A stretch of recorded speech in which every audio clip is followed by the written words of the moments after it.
باہر کہتے جی میں تو بڑا حقیر فقیر آدمی ہوں، لیکن گھر جا کر یہی حقیر فقیر شیر بنا ہوتا ہے۔ میں نے کہا فقیر صاحب یہاں پر آپ کو کیا ہو گیا؟ باہر تو سلوٹ مارتے پھرتے، جی میں تو نوکر ہوں جناب، میں تو عام سا بندہ ہوں، میری کیا اوقات ہے، میری کیا حیثیت ہے؟ سیٹھ صاحب کے سامنے، چودھری صاحب کے سامنے سلوٹ مارتا ہے، اس کے سامنے سر کو جھکاتا ہے، اس کے سامنے عاجزی کرتا ہے، انکساری کرتا ہے، کیونکہ وہاں پر اس کے سامنے اگر اکڑا تو معاملہ خراب ہو جانا ہے، وہاں پر بڑی عاجزی کریں گے اور لوگوں سے بڑے اچھے طریقے سے ملیں گے، مسکرا کے ملیں گے، ہاتھ ملائیں گے اور بڑے پیار سے ملیں گے، کس لیے کہ لوگ ان کے گرویدہ ہو جائیں۔ ان سے اس انداز سے مل رہا ہے، گھر گیا، جا کر جب گھر پہنچتا ہے اور گھر جاتے ساتھ ہی پٹاخ شروع کر دیے، کبھی دروازے کو اٹھا کے پھینکا، کبھی دروازہ ساتھ مارا، کبھی گلاس اٹھا کر مارا، ابھی تک کھانا نہیں پکا، کھانے کے اندر نمک تیز ہو گیا تو قیامت برپا کر دی۔ میں نے کہا حضرت صاحب آپ پھر بھول رہے ہو نبی کے اخلاق کو، خالی لوگوں سے، باہر والے لوگوں سے اچھے طریقے سے ملنا اخلاق نہیں ہے۔ اخلاق کریمہ یہ ہے کہ جس انداز سے لوگوں سے مل رہا ہے گھر کے اندر بھی وہی انداز ہونا چاہیے۔ یہ میرے نبی کی تعلیمات ہیں۔ حضور فرماتے تم میں سے بہترین شخص وہ ہے جو اپنے گھر والوں کے لیے بہترین ہے، اور حضور فرماتے ہیں صحابہ سنو میں تم میں سے سب سے زیادہ اپنے اہل کے لیے بہترین شخص ہوں۔ تو اپنے اہل کے لیے بہترین بھی ہونا ہے، یہ نہیں کہ باہر تو آپ حقیر ہیں، باہر تو آپ کی عاجزی انکساری ختم نہیں ہوتی، باہر تو آپ کے چہرے کے اوپر بڑی مسکراہٹ رہتی ہے اور آپ کہتے جی میں تو کچھ بھی نہیں ہوں، میں تو کمینہ آدمی، بڑی عاجزی کے الفاظ ہمارے لوگ بولتے ہیں، لیکن وہ صرف باہر کی حدود تک۔ جیسے گھر کے اندر گیا، اب یہ جناب شیر بن گیا، اب یہ جناب ایسا بن گیا کہ اب اس کے آگے کوئی مجال نہیں کسی کے کوئی دم مارے، ذرا سی کو بات ہو گئی تو گھر کے اندر قیامت برپا کر دی، ذرا سی کوئی بات ہوگی، نمک تیز ہو گیا کھانے کے اندر تو جناب حضرت صاحب ایک ہفتہ پورا اسی بات کو لے کر بیٹھے رہے۔ تو حسن اخلاق جو حضور علیہ الصلوۃ والسلام کی تعلیمات ہیں، اور ہمارے بزرگوں کا یہ انداز ہوتا تھا۔ ایک بزرگ گزرے ہیں حضرت عثمان حیری رضی اللہ تعالیٰ عنہ، ایک شخص نے نا ان کی دعوت کی، کہنے لگا حضرت آپ کو دعوت ہے ہمارے گھر کے اندر کھانے کی۔ حضرت تشریف لے گئے، جب دروازے کے پاس پہنچے نا تو یہ مذاق کرنے لگا، کہنے لگا حضرت کھانا تو ختم ہو گیا، واپس تشریف لے جائیں۔ اللہ اکبر! اب بزرگوں نے برا نہیں منایا، واپس پلٹ گئے۔ ابھی تھوڑا سا رستہ واپس آئے تھے، واپس آ کر ان کو پھر لے گیا، دروازے تک لے کر گیا، پھر دھتکار دیا، کئی مرتبہ ایسے کیا۔ جب جاتا وہاں پر تو حضرت کے ساتھ مذاق کرتا اور کہنے لگا حضرت کھانا تو ختم ہو گیا، پھر واپس بھیج دیتا۔ کافی دفعہ ایسا کیا تو متاثر ہو گیا، کہنے لگا یار یہ بابا کوئی عام نہیں ہے، کمال کا اخلاق ہے اس کا یار۔ آج کو کسی کے ساتھ ایسا کر کر دیکھے، پھر دیکھے اس کا انجام کیا ہوتا ہے۔ اب بالآخر متاثر ہو گیا، حضرت کے قدموں سے لپٹ گیا، کہنے لگا حضرت آپ بڑے اخلاق کریمہ کے مالک ہیں یار، آپ تو کمال آدمی ہیں، آپ تو صبر کے پہاڑ ہیں، آپ نے تو کمال کا صبر کر کے دکھایا۔ تو آپ کی آنکھوں سے نا آنسو ٹپکنے لگے اور رو کر فرمانے لگے یار یہ کون سا کمال ہو گیا، یہ تو محلے کا کتا بھی یہ کام کر لیتا ہے، اگر اس کو بلاؤ تو آ جاتا ہے، دھتکار دو تو واپس پلٹ جاتا ہے، کام میرا جو کام ہے یہ کسی کتے کے عمل سے زیادہ تو نہیں ہے، یہ اتنی وفا تو کتے کے اندر بھی ہوتی ہے، اس کے اندر کون سی کمال کی بات ہے۔ وہ اس قدر متاثر ہوا، قدموں میں گر گیا، کہنے لگا حضرت آج کے بعد سچی توبہ کرتا ہوں، یہ ہے اصل اخلاق جو آج ہمارے اندر نہیں ہے۔ اس اخلاق کو اپنانے کی ضرورت ہے، اخلاق کریمہ جو میرے کریم آقا علیہ الصلوۃ والسلام کا انداز زندگی تھا۔ اس لیے تو قرآن کہتا ہے لقد کان لکم فی رسول اللہ اسوۃ حسنہ، تمہارے رسول کی زندگی بہترین نمونہ ہے، اس بہترین نمونے کو سامنے رکھ کر ہم نے اپنی زندگیوں کو بسر کرنا ہے۔ آپ نے کمال کر دیا، یہاں پر کوئی کسی کی تعریف کر دے نا، اب وہ بھی پھولا نہیں سماتا، جی اللہ کا بڑا فضل ہے، اللہ کا بڑا شکر ہے۔ حضرت کا انداز آپ دیکھیں جناب، ان کا انداز ہمیں بتا رہا ہے۔ یہاں پر ہماری کو تعریف کر دے تو ہم تو جناب پھولے نہیں سماتے، ہمیں تو چار چاند لگ جاتے، جی کمال ہو گیا، جی واقعی میں اس کا اہل تھا تو میری تعریف کی ہے نا، کچھ میرے اندر بات ہے، ایسے نہیں تعریف ہو رہی۔ ہمارے بزرگوں کا انداز آپ کو بتا رہا ہوں کہ اس نے اتنی بڑی بات کی، اور اس نے بات بھی صحیح کی تھی کہ حضرت آپ کا اخلاق تو کمال ہے۔ آپ نے فرمایا یار کوئی اخلاق نہیں ہے، یہ کون سا کمال ہے، یہ تو کتا بھی کر لیتا ہے۔ مجھے تم نے بلایا، میں آ گیا، دھتکارا، واپس پلٹ گیا۔ اللہ اکبر! یہ انداز زندگی تھا ان بزرگوں کا، اور ہمیں یہ تعلیمات دے کر گئے کہ حضور علیہ الصلوۃ والسلام کی تعلیمات یہ ہیں، ان کے مطابق اپنی زندگیوں کو بسر کرنا ہے۔ 3 چیزوں کی جو بندہ گارنٹی دے دے نا، میں کہتا ہوں اس کا گھر امن کا گہوارہ بن جائے گا۔ آج لوگ روتے پھرتے ہیں حضرت صاحب کیا کریں، مشکلات آسان نہیں ہوتی۔ گھروں کا یہ مسئلہ ہے، گھر کے اندر جھگڑے ہیں، لڑائیاں، فساد ہیں، فتنے ختم نہیں ہوتے۔ کہیں پر جناب دیکھ لیں ساس بہو کی لڑائی ہے، کہیں پر بھائیوں کی آپس میں بنتی نہیں ہے، کہیں پہ بچے ماں باپ کے نافرمان ہوئے ہیں، کہیں پر ماں باپ اپنی نافرمان اولاد سے اس قدر پریشان ہیں کہ وہ کہتے ہیں حضرت دعا کر دے موت ہی آ جائے۔ یہ ہمارے گھر کا مسئلہ ہے، اور ہر کوئی کسی دوسرے سے روٹ کر بیٹھا ہوا ہے چھوٹی چھوٹی باتوں کے اوپر۔ ہوا کیا جی، کہتے جی فلاں موقع کے اوپر وہ میں گیا تو اس نے کھڑے ہو کر میرے سے سلام نہیں لیا، میں تو اس کو کبھی ساری زندگی منہ نہیں لگاؤں گا، میں تو مر گیا اس کے لیے بھائی۔ میں نے کہا یار یہ کون سا طریقہ ہے تمہارا، میرے نبی کی تعلیمات تو یہ نہیں ہے۔ 3 باتیں حضور نے بتائی اور تینوں کمال ہیں، جو بندہ ان پر عمل کرے اور عمل کر کے اس کے بعد مجھ سے گارنٹی لے لے اس کا گھر امن کا گہوارہ نہ بنے تو آ کر میرا گریبان پکڑ لے، حضرت صاحب آپ نے ایسی بات کر دی۔ مجھے یقین ہے کہ میرا نبی کا فرمان کبھی جھوٹا نہیں ہو سکتا، یہ حضور کی تعلیمات ہیں۔ حضور فرماتے ہیں سل من قطعک وعفی عمن ظلمک واحسن من ساء الیک، یہ 3 باتیں اور تینوں ہی کمال ہیں۔ جو بندہ چاہتا ہے اس کی مشکلات آسان ہوں، اس کی پریشانیاں دور ہو جائیں، وہ ساری زندگی سکون کے ساتھ گزارے، تو 3 باتوں پر عمل کر لے۔ سل من قطعک، حضور فرماتے جو تم سے تعلق توڑے تم اس کے ساتھ تعلق جوڑو۔ وعفی عمن ظلمک، جو تیرے ساتھ برا سلوک کرے تو اچھا سلوک کر دیا کر اور اس کو معاف کر دیا کر جو تیرے ساتھ ظلم کرتا ہے۔ واحسن من ساء الیک، جو بندہ تیرے ساتھ برائی کرتا ہے تو بھلائی کے ساتھ پیش آیا کر۔ سبحان اللہ۔ یہ 3 باتوں پر عمل کرنا ہے میں نے اور آپ نے، پھر دیکھیے گا معاشرے کے اندر کتنا سکون ہو جاتا ہے۔ ہر انسان پھر سکون کے ساتھ زندگی بسر کرے گا جب ان 3 باتوں پر عمل کرے گا۔ لیکن یہاں پر ہمارا تینوں باتوں پر عمل نہیں ہے۔ سل من قطعک، جو تم سے تعلق توڑے تم جوڑو، یہ حضور کی تعلیمات تھی، لیکن میرا اور آپ کا انداز کیا ہے، اس نے مجھے نہیں بلایا اب میں اس کو بلاؤں، ایسا نہیں ہو سکتا۔ میری تو عزت نفس ہے بھائی، میری بھی کوئی رسپیکٹ ہے، میرا بھی کوئی مقام ہے، میں اس کو ایسے بلا لوں؟ میری کوئی اوقات نہیں، میری کوئی ویلیو نہیں۔ میں نے کہا اصل ویلیو یہ ہے جو حضور بتا رہے ہیں۔ کہتے جی میں تو ساری زندگی اس کو نہیں بلاؤں گا، سگا بھائی سگے بھائی سے روٹھا ہوا ہے، صرف چھوٹی سی بات پہ، ذرا 4 پیسوں کی وجہ سے ذرا سی عزت نفس کی بات آ گئی، جی حضرت صاحب نہیں آج کے بعد نہیں بلانا۔ یہ پہلی چیز تھی۔ وعفی عمن ظلمک، یہ کو کر کے تو دکھائے نا، جو تم پر ظلم کرے تم اس کو معاف کر دو۔ طاقتور وہ نہیں ہے، یاد رکھیں ہمارے معاشرے میں طاقتور وہ ہوتا ہے کسی نے کسی کو 1 تھپڑ مار دیا، اب اس نے بدلے کے اندر جناب 10 بندوں کو ساتھ لے گیا اور اس بیچارے کی اچھی خاصی بینڈ بجا دی، اور کہتے جی یہ کمال بندہ ہے یار، اس کے سامنے کوئی ہلتا نہیں ہے، یہ بندہ اتنا طاقتور ہے کہ پورے محلے کے اندر کسی کی اوقات نہیں ہے کوئی اس کو آنکھ اٹھا کر بھی دیکھے۔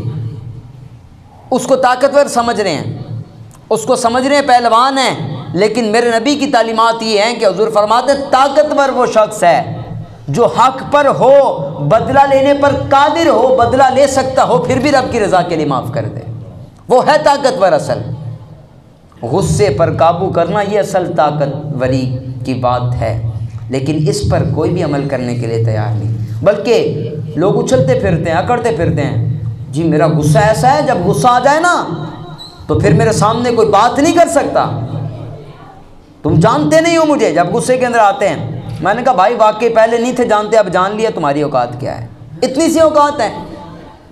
غصے کے اندر آئے تمہیں اپنا آپ کا پتہ نہیں ہے، تم شیطان کے ہاتھوں کے اندر گیند بنے ہوئے ہو۔ غصے کی حالت کے اندر انسان شیطان کے ہاتھ کے اندر ایسے ہوتا ہے جیسے فٹ بال ہوتی ہے، گیند ہوتا ہے، وہ جیسے چاہتا ہے اس کو گھما گھما کے پھینکتا ہے اور اپنے چیلوں کو کہتا ہے دیکھو ذرا میرا منظر، میں نے کیسا منظر یہاں پر پیدا کر دیا۔ وہ ہنس رہے ہوتے ہیں اس کے اوپر اور وہ بے وقوف فخر کر رہا ہوتا ہے، جی کیا بات ہے، میرے غصے کے اندر جب میں غصے کے اندر آ جاتا ہوں سارے گھر والے خاموش ہو جاتے ہیں۔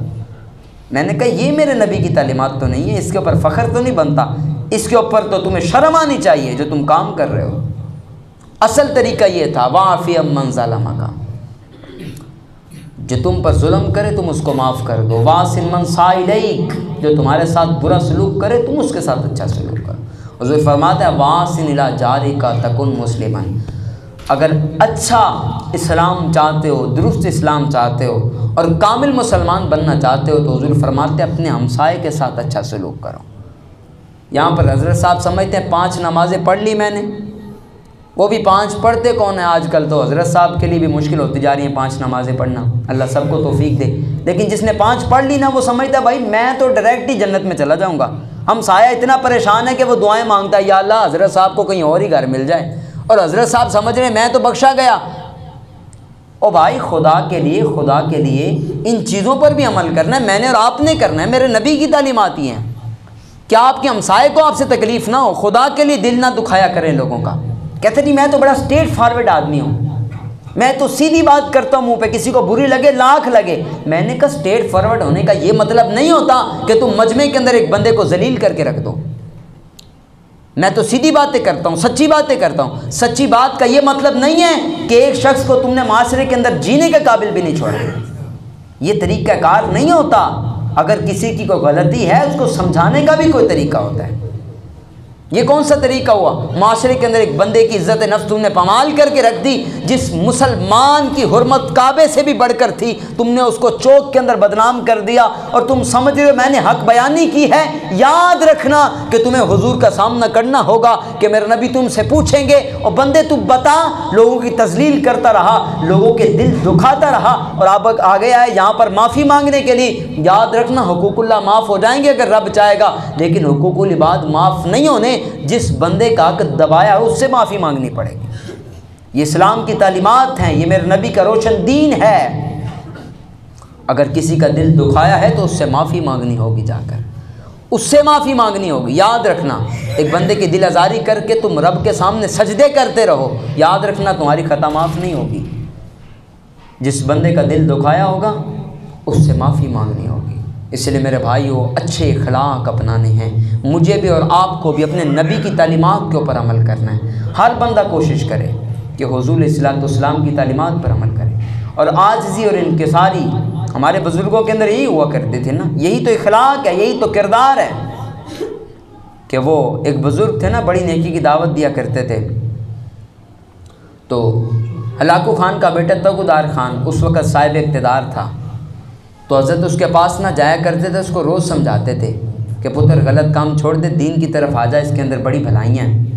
وہ مانتا نہیں تھا، اور معاشرے کے اندر بڑا مشہور تھا کہ بدمعاش قسم کا آدمی تھا۔ یہاں پر تو لوگ نہ کرتے ہیں، کہتے جی میرے تو بڑا بدمعاش کون ہے، اور اس بات پر ناز ہوتا ہے ان کو۔ خدا کی قسم آپ کو بھی پتہ ہوگا، ایسے لوگوں کو جانتے ہوں گے، آپس میں ایک دوسرے تو بدمعاش لگے، ہاں بدمعاش، ہاں سرنا بڑا بدمعاش، ہاں او بھائی اس کا مطلب کیا جانتے تم؟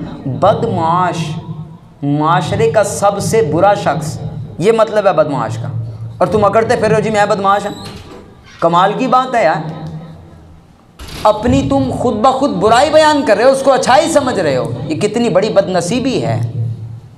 اب وہ بندہ بھی اس طرح کا ہی تھا، تو حضرت اس کو روز جاتے، نیکی کی دعوت دیتے، اور وہ آپ کا مذاق اڑایا کرتا، آپ اس کو جواب نہیں دیتے تھے۔ ایک دن نیکی کی دعوت دینے گئے نا، تو کہنے لگا حضرت یہ بتائیے کتے کی دم زیادہ اچھی ہے یا آپ کی داڑھی کے بال زیادہ اچھے ہیں؟ اب یہ بات تو ایسی تھی کہ اگر کی جائے نا معاشرے کے اندر تو اس بندے کا جینا مرنا آرام ہو جائے گا جس نے یہ بات کی ہوگی۔ حضرت صاحب بھی جلال کے اندر، کیونکہ داڑھی حضور کی سنت ہے، اس کے بارے میں ایسی بات کر دی، لیکن آپ بڑے سمجھدار آدمی تھے اور بڑے صاحب فہم و فراست آدمی تھے۔ آپ نے اس کو جو جواب دیا نا کمال کر دیا۔ آپ نے فرمایا یار بات یہ ہے کہ اگر میں اپنے رب کا فرما بردار ہوں، کتا اپنے مالک کی بڑی وفاداری کرتا ہے، کہا اگر تو میں بھی اس کی طرح اپنے رب کا وفادار ہوں نا تو پھر میری داڑھی اچھی ہے، اور اگر میں رب کا نافرمان ہوں اور بے وفا ہوں تو کتے کی پونچھ میری داڑھی سے اچھی ہے۔ جب آپ نے جواب دیا وہ کانپنے لگا، قدموں میں گر گیا، کہنے لگا حضرت کمال کر دیا آپ نے، آپ تو رب کے ولی ہیں۔ یہ ہے اصل اخلاق کریمہ۔ آج مجھے اور آپ کو یہ اخلاق اپنانے ہوں گے، میرے نبی کی تعلیمات یہی ہیں، کسی کا دل نہیں توڑنا۔ یاد رکھنا، یہی گفتگو، میری گفتگو ختم ہو گئی یہیں پر آ کر۔ حضور گئے نا شب معراج تو بات بڑی کمال کی ہے۔ ایک دن حضور صلی اللہ علیہ وسلم حضور کا دریائے رحمت جوش میں تھا، فرمایا عائشہ سوال کرو، جو تم آج مانگو گی تمہیں عطا کر دیا جائے گا۔ اما عائشہ پھر بیٹی تھی صدیق اکبر کی، اور باپ صدیق اکبر تھا اور بیٹی صدیقہ تھی، تو کہا حضور بات یہ ہے کہ میں اپنے بابا جان سے مشورہ کر لوں، وہ جو کہیں گے وہ آپ سے مانگ لوں گی، کیونکہ حضور نے کہا تھا جو مانگو گی دیا جائے گا۔ اب آپ گئیں حضرت صدیق اکبر کے پاس اور جا کر کہنے لگی کہ ابا جان حضور علیہ الصلوۃ والسلام نے آج یہ بات کی ہے کہ جو تم مانگو گے تمہیں دے دیا جائے گا۔ تو اب بتائیں مانگو کیا؟ اب واپس صدیق اکبر تھے، کہا بیٹا ایسا کرو کہ حضور کی بارگاہ میں جاؤ اور حضور سے جا کر یہ کہو کہ حضور معراج کی رات جو پروردگار عالم نے آپ سے راز کی باتیں کی تھی نا، ان میں سے ایک راز کی بات مجھے بھی بتا دیں۔ اللہ اکبر! اب راز ہوتا ہے، بتا دیں تو راز رہتا کوئی نہیں۔ اب گئی حضور کی بارگاہ میں، جا کر کہنے لگی کہ حضور بات یہ ہے کہ ابا جان نے یہ کہا ہے کہ جو راز کی باتیں رب نے آپ سے کی تھی نا، ان میں سے ایک بات مجھے بھی بتائیں۔ اب حضور مسکرانے لگے، لیکن کہا تھا جو مانگو گی دیا جائے گا، بتانا تو پڑنا تھا اور بتانا تھا حضور نے فرمایا عائشہ سنو، جب میں قرب خاص کے اندر گیا تو میرے پروردگار نے مجھے کہا کہ محمد صلی اللہ تعالی علیہ وآلہ وسلم آپ کی امت میں سے جو شخص دو ٹوٹے ہوئے دلوں کو جوڑ دے گا تو میں رب ہو کر یہ وعدہ کرتا ہوں اس بندے کو بغیر حساب و کتاب کے جنت عطا کر دوں گا۔ کتنی بڑی بات ہے یار، دو ٹوٹے ہوئے دلوں کو جوڑنا، کیا مطلب ہے؟ کوئی آپس میں ناراض ہیں، ان کی صلح کروا دی جائے۔ ہم اپنے معاشرے کے اندر دیکھ رہے ہوتے ہیں، بھائی بھائی سے نہیں بول رہا ہوتا، اور ہمیں پتہ بھی ہوتا ہے یار میرے کہنے سے بندہ بات مان جائے گا تو کتنی بڑی بشارت ہے۔ اب صدیق اکبر نے کہا تھا جو حضور بتائیں تو مجھے بھی آ کر بتانا ہے۔ اللہ اکبر! اب جس وقت حضرت عائشہ صدیقہ رضی اللہ تعالی عنہا خوشی خوشی گئیں اپنے باپ کے پاس، کہا ابا جان آج تو حضور نے کمال کر دیا۔ کہا بتاؤ؟ کہا حضور نے بتایا کہ رب نے جو راز کی باتیں کی نا، ان میں سے ایک راز کی بات یہ تھی کہ نبی آپ کے غلاموں سے جو بندہ دو ٹوٹے ہوئے دلوں کو جوڑ دے گا، مجھ رب کے اوپر یہ حق کیا کہ اس بندے کو بغیر حساب و کتاب کے جنت عطا کر دوں گا۔ اب بات تھی خوشی والی، لیکن صدیق اکبر صاحب فراست آدمی تھے اور دور اندیش تھے، آپ نے رونا شروع کر دیا۔ ہم عائشہ کہنے لگی ابا جان رونے والی بات تو نہیں ہے، بات تو خوشی کی ہے، آپ کیوں رو رہے ہیں؟ رو کر فرمانے لگے عائشہ تم نے تصویر کا ایک رخ دیکھا ہے، میں اس کے دوسرے رخ کو دیکھ رہا ہوں کہ حضور فرماتے ہیں کہ رب نے کہا ہے جو بندہ کسی کے ٹوٹے ہوئے دلوں کو جوڑ دے گا رب اس کو بغیر حساب و کتاب کے جنت عطا کر دے گا۔ تو عائشہ ذرا سوچو اور تصور کرو اگر کوئی بندہ کسی کے دل کو توڑ دے گا تو اس کا انجام کیا ہوگا۔ اللہ اکبر! یہ انداز تھا ان لوگوں کا کہ کسی کا دل نہیں دکھانا، کسی کے ساتھ برا سلوک نہیں کرنا۔ میرے نبی کی تعلیمات اپنے ساتھ لے کر جائیے گا، سل من قطعک وعفی عمن ظلمک واصل من ساء الیک، یہی تین باتیں میری گفتگو کا اختتام ہے۔ میرے کریم آقا علیہ الصلوۃ والسلام کی یہی تعلیمات ہیں، جو تمہارے ساتھ تعلق توڑے تم اس کے ساتھ تعلق جوڑو، جو تم پر ظلم کرے تم اس کو معاف کر دو، جو تمہارے ساتھ برائی کرے تم بھلائی کے ساتھ بدلہ دے کر بتاؤ کہ یہ نبی کے غلام ہیں، ان کا انداز حضور کے غلام جیسا ہے۔ اللہ مجھے اور آپ کو حضور کی تعلیمات پر عمل کی توفیق عطا فرمائے اور حسن اخلاق کا پیکر بنائے۔